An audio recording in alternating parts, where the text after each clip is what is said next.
রাজ্যের গুরুত্বপূর্ণ মন্ত্রী, অন্যতম গুরুত্বপূর্ণ মন্ত্রী, কিংবা এদেশের সর্বশক্তিমান বা সর্বোচ্চ শক্তিশালী রাজনৈতিক নেতৃত্বের অত্যন্ত স্নেহভাজন মন্ত্রী অগ্নিমিত্রা পল। এই অগ্নিমিত্রা পল, যিনি কিনা বিভিন্ন ক্ষেত্রে বিভিন্ন সময় সংবর্ধনা পেয়েছেন, আদর পেয়েছেন, স্নেহ পেয়েছেন, সম্মান পেয়েছেন। ঠিক এই সম্মানটা সবকিছুর থেকে আলাদা। কোন সম্মানের কথা বলছি জানেন?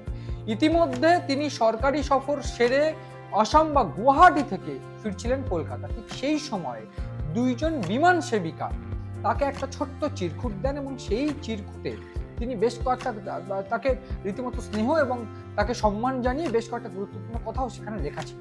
সেই চিরকুট এবং তার সঙ্গে বেশ কিছু চিপস এবং ক্যান্ডি, সেইটাও উপহার দেন অগ্নিমিত্রা পলকে।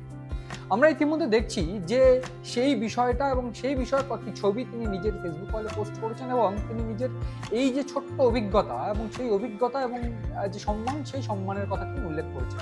বলে রাখতে চাইবো, তিনি সম্প্রতি একেবারে যদি বলি সেক্ষেত্রে গত সপ্তাহে, এই চলতি সপ্তাহে তিনি কিন্তু উত্তরবঙ্গে সফর গিয়েছিলেন। উত্তরবঙ্গ সফরে বেশ কয়েকটি গুরুত্বপূর্ণ কাজ সেরেছেন এবং সেই সফরগুলোর মধ্যে থেকে যে সমস্ত কাজ তিনি সেরেছেন, তারপর তিনি কিন্তু বেশ কয়েকটি বৈঠক করেন, উত্তরকন্যায় বৈঠক করেন এবং সেক্ষেত্রে পুরো নগর উন্নয়ন, সেক্ষেত্রে বর্ষা আসতে চলেছে রাজ্যে, সেক্ষেত্রে বর্ষায় কিভাবে কি হবে, কিভাবে সামাল দেওয়া হবে পরিস্থিতি, সেই বিষয় নিয়ে বৈঠক করেন। বৈঠক করে তিনি কিন্তু আসামের গুয়াহাটি যান এবং সেক্ষেত্রে কামাখ্যা মন্দিরে পুজো দেন এবং সেক্ষেত্রে কামাখ্যার থেকে কিন্তু, বা বলা ভালো গুয়াহাটি থেকে তিনি কিন্তু বিমানে চাপেন এবং সেক্ষেত্রে সেইখানে তিনি পরিষ্কার করে বলছেন যে দুজন বিমান সেবিকা পল্লবী সিং এবং নিমুঘা ঝিমো, তারা আন্তরিক বার্তা দিয়েছেন এবং সেক্ষেত্রে ভালোবাসা কিছু চিপস ও ক্যান্ডি উপহার দিয়েছেন, যা সত্যি তাকে অভিভূত করেছে।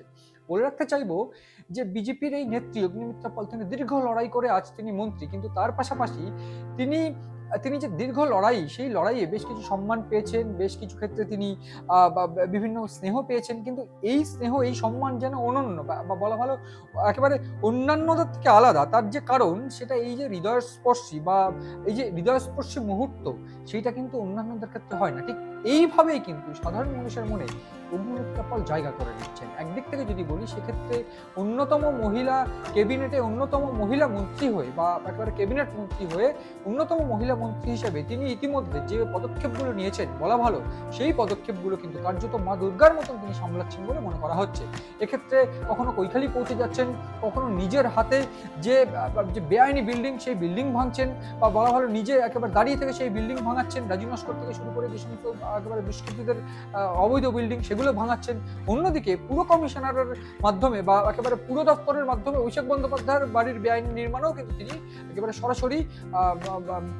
সরাসরি কিন্তু তিনি নোটিশ পাঠিয়েছেন এবং সেক্ষেত্রে ভাঙার নির্দেশও তিনি কার্যত দিয়েছেন। এবং এই জায়গা থেকে একেবারে এই যে সম্মান, যে সম্মানটা সেক্ষেত্রে রাজনৈতিক মঞ্চ নয়, সেক্ষেত্রে সাধারণ মানুষ একেবারে বড় মিছিলে নয়, যে সম্মানটা একেবারে ছোট্ট সম্মান, কিন্তু এই সম্মানটা হৃদয়স্পর্শী, সেইটাই কিন্তু বোঝা যাচ্ছে। এবং ইতিমধ্যে বলা ভালো যে এই যে তিনি নিজের ফেসবুক কলেও এটা পোস্ট করেছেন, সেই ছবিগুলোতে তিনি বলছেন তিনি কৃতজ্ঞ ও বিনম্র, মানুষেরই ভালোবাসা, আস্থা ও শুভেচ্ছাই কাজ করার জন্য নিষ্ঠা এবং দায়বদ্ধতা খুঁজে দেয়। ঠিক সেইটাই যেন চরম বাস্তব। এবং এই অগ্নিমিত্রা পল বা অন্যান্য যে বিজেপি নেতৃত্বরা রয়েছেন, তারা কিন্তু ঠিক এইভাবেই মানুষের মনের মধ্যে জায়গা করে নিচ্ছেন ভালোবাসার, স্নেহের এবং সম্মানের। ঠিক এই চিত্রটাই যেন অগ্নিমিত্রা পলকে এই ছোট্ট চিরকুট এবং গিফট দেওয়া এবং এই ছোট্ট একটা আদুরে এবং বলা ভালো বিনম্র চিত্রেই কার্যত পরিষ্কার।